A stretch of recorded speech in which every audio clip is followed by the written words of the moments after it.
A UK publication is stirring up quite a bit of controversy on the internet because they decided to publish a piece talking about the sexual harassment and assault that women face while on public transportation. Now, you may be wondering why this started controversy. I'm going to show you the picture they decided to publish with this piece. Do you see any issues with this picture? Let's talk about it. Yeah, you better. Yeah, you better. Guys, before we get into today's video, please like and subscribe. I thought I would quickly address this little bit of drama that's happening on the internet with the Mirror UK. Now, I'm going to show you this post that they made. It says, petition for women-only tube carriages amid growing issue nearing 10K signatures, which essentially women are petitioning to have their own public transport, their own little tube, their own little subway, so that they are not being constantly harassed and bothered by men. Now, the Mirror interestingly chose to use this photo of a white man in a suit and a biracial woman on her phone. And it's supposed to insinuate that this white guy is harassing her. Now let's think about that. Let's think about why somebody would have chosen a photo like this. What are you trying to say? You're trying to say that there's really sort of a marginalized dynamic between these two individuals. We have a white man oppressing a black woman and he's getting in her space and he's sexually harassing her. Except in my experience in reading about the UK and being to the UK, it's not white men who are necessarily at the forefront of this issue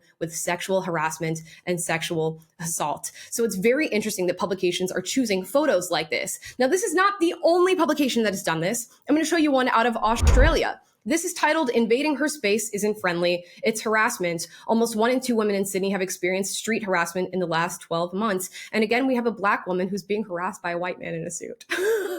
You white men in suits, you white businessmen, what the hell are you doing harassing us on every single corner, on every tube, on every block? Wait a second. In my experience, that's not happening. And it's not to say that white men are never harassing women, that they're never going to be committing acts of sexual assault, sexual violence, or sexual harassment. It's just to say, in looking at the stats, especially in the UK, they don't seem to be at the top of the issue on that. Now, I'm going to point over to some facts presented by Tommy Robinson. I know we're not supposed to talk about Tommy Robinson and especially not supposed to do so in reference to the UK, but he writes this on X. In 2021, England overtook Sweden to become the rape capital of Europe, 63% increase in the UK over a 5-year period, up around 600% in Britain in the past 20 years, and over 400% in the last 10 years. We all know why, yet the governments are saying we are clearly racist. And of course, he's referencing the fact that the UK has taken in many migrants. The mass immigration problem that is happening in the UK and in the West in general is totally overwhelming our systems, is overwhelming our cultures, and of course is affecting the presence and the occurrence of rape in our respective areas. It's happening in the UK, it's happening in Sweden, it's happening in the Netherlands, and yes, it's happening here in the US as well. And of course, we've spoken at length on this show about the Pakistani gang rape crisis that has been taking place in the UK over 3 decades now, where predominantly young white women in the UK have been assaulted, gang raped, and brutally so, if you look into a lot of these reports, by predominantly Pakistani men. And I'll show you images here of the perpetrators so you can see the breakdown and start to really understand maybe the racial element to this. But sure, publish an article where you make a white man in a suit the perpetrator rather than really discussing the issue at hand. Now, here's a clip where this gang rape issue is discussed. That if we extrapolate nationally, the J report on Rotherham and other reports on Telford and Oxford, there appear to have been upwards of 250,000 young white girls raped in this century, very largely by Muslim men.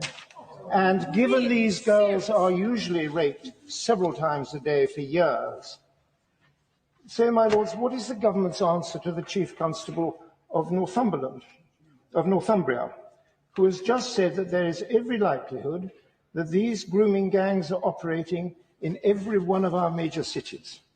So, my lords, what is the government doing to prosecute those in authority who turned a blind eye to all this because they were afraid of being Islamophobic and so on? And what is it doing to compensate and help these victims mentally? Okay. And of course, he's asked a very important question there. Interestingly enough, in watching that clip, the only time you hear the crowd react is not when he mentions 250,000 young women raped. It's in fact when he mentions the fact that this is done predominantly by Muslim men. Very largely by Muslim men. And given these girls are usually raped several times a day for years. You hear a woman actually in the background go, "Are you serious?" Remarking, "Are you serious?" for even saying something like that, for putting out an accusation like that. And it's not an accusation, it's actually fact. He's talking about facts. And he's actually trying to address the issue and saying, what do we do for these young girls? But instead, we're more upset about, what should we call it? The multicultural element of the issue. Instead, when we put out a publication in the Mirror about the issue that women face on the tube or on their public transportation, we put a white man in a suit harassing this woman. And of course, people are making jokes about it. Like right underneath it, a guy memes it and says, "Excuse me, could you please turn that down?"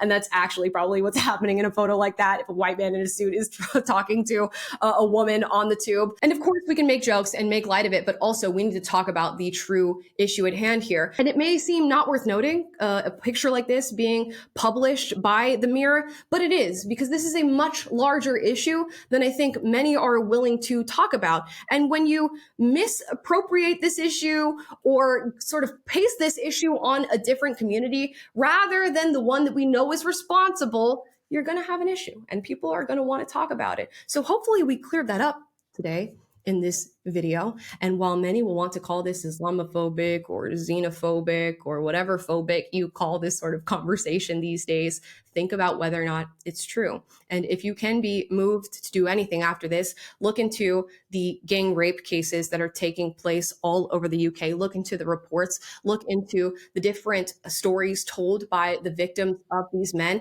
and then get back to me about the whole multiculturalism thing, and then get back to me about the Islamophobia. Because I don't hate any particular group of people, but we are going to talk about whether or not a particular group of people is committing a heinous crime like this time and time again. And that extends to sexual harassment and assault on the tube. Just so the Daily Mirror, the Mirror, whatever you call yourself, just so you know, maybe we change out the photo. Guys, those are my thoughts on this recent controversy with the Mirror. Drop your thoughts in the comments down below. As always, I encourage healthy debate on this channel. So if you disagree with anything I said, duke it out, but do so respectfully. And if you like this video, like, subscribe, click the notification bell to be notified every single time I post a video for you guys, which is every day. And I'll see you guys tomorrow. Bye, guys.